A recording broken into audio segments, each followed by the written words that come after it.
Hi everyone, this is Mehdi from SolarEx in Berkeley, California.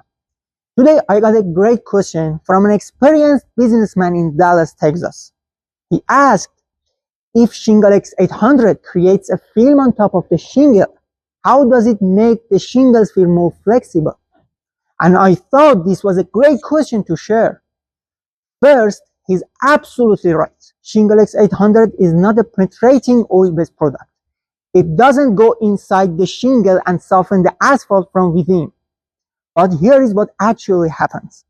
As a water-based acrylic, it can slightly wet into the surface pores, improving adhesion and reducing surface dryness.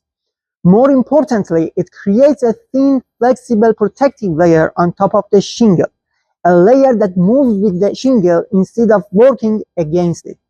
So in practice, the roof feels less brittle and more resilient. And let's be realistic. Nobody is going up on the roof and bending shingles by hand to test flexibility. What really matters is how the roof performs over time.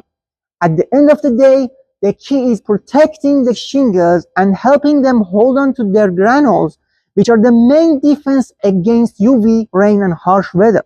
And that's exactly what ShinglEx 800 is designed to do. If you have questions like this or want to understand how these systems work in real conditions, feel free to reach out. I'm always happy to help. Thanks for watching. See you next time.